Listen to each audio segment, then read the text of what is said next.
Okay, this is the P3 paper from June 2024. It's question number 7, and this is a trig addition formulae question. We're going to be doing some work using the addition formulae. We're going to be simplifying a cos x plus b sin x, and then we're going to be solving a trig equation. Let's make a start and look at it. It says, can we change root 2 sin x plus 45 is equal to cos x minus 60 and make it equivalent to tan x is equal to minus 2 minus root 3.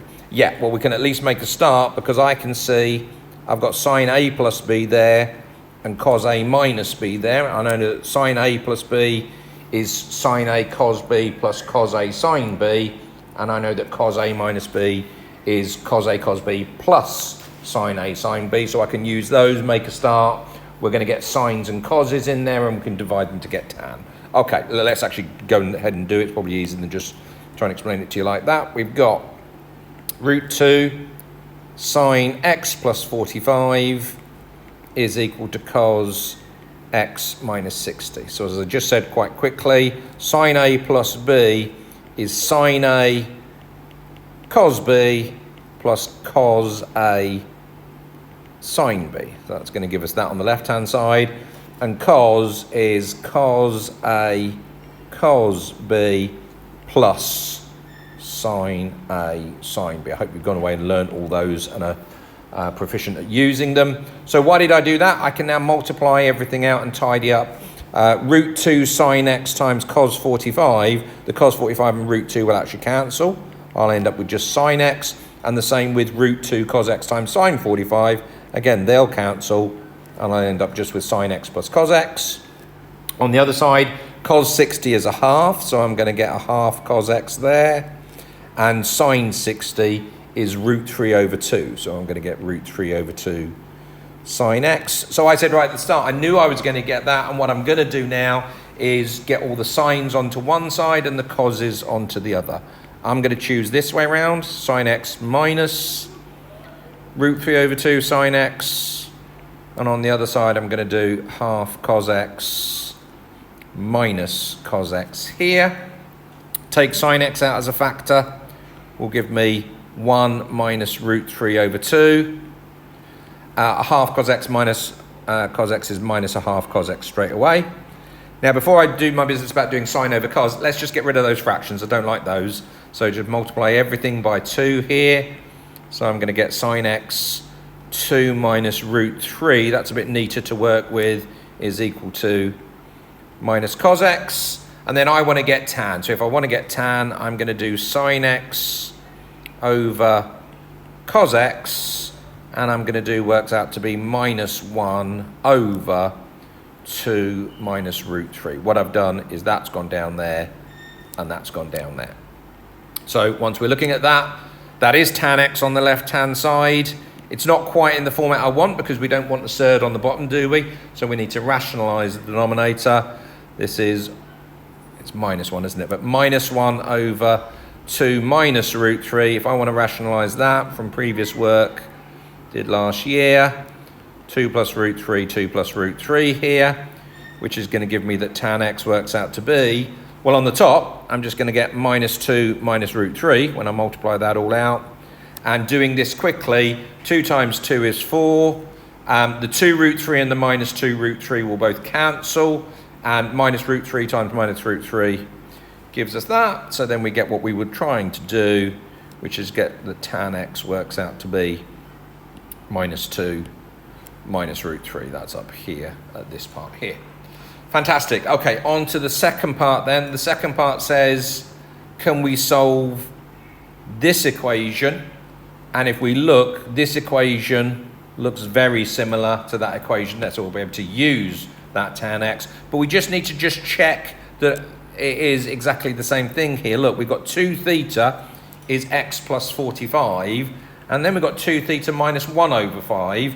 Well, let's just quickly show that that's the same as x minus 60. Probably don't need to do this bit, but to explain it to people who say, I don't get the follow-on from that, sir. So what we're saying is that I'm going to do a comparison. Actually, you wouldn't need to do this part of your answer. I'm just doing this to explain it to you guys. If I've got root 2 sine 2 theta is equal to cos 2 theta minus 105 there. Well, if we do the comparison, I've got root 2 sine x plus 45 is equal to cos, and then I've got x minus 60. Does that work? Yeah, absolutely it does. Look, 2 theta is equal to x plus 45 from that bit. But if that's true, 2 theta minus 105 will be that x plus 45 minus 105, and that does work out to be x minus 60. So we do have that that's the same as that, if that's the same as that. So I don't think you need that, but I'm just explaining it to you guys. I'll leave it in there as part of my answer. But actually, let's put that back down. We can now go ahead and say, if we solve the equation tan x minus equals minus 2 minus root 3, it'll be the same as solving the equation with the thetas. So let's do that. I've got tan x equals minus 2 minus root 3, and I want to solve that. So if I want to solve that, I'm going to say tan 2 theta minus 45 is equal to minus 2 minus root 3. Following on from this bit here, how do I solve tan 2 theta minus 45 is equal to minus 2 minus root 3? Really quickly, what I would do is I would say if tan is, let's do it here, tan alpha. I'm going to say tan alpha equals 2 plus root 3 and work out what alpha is first of all. If you do that, alpha will work out to be 75 degrees. Why have I done that? Because I'm interested in the 4 possibilities, 75, 75, 75, and 75. But if I ally that alongside my cast diagram, which ones are negative for tan? The ones that are negative for tan will be this one here or this one here. Okay, because look, tan is positive for those two there. So I'm going to get that if that's true, my 2 theta minus 45 will work out to be that angle there, which is 180 minus 75, or that angle all the way there, which is 360 minus 75, which gives me, not 185, gives me 285.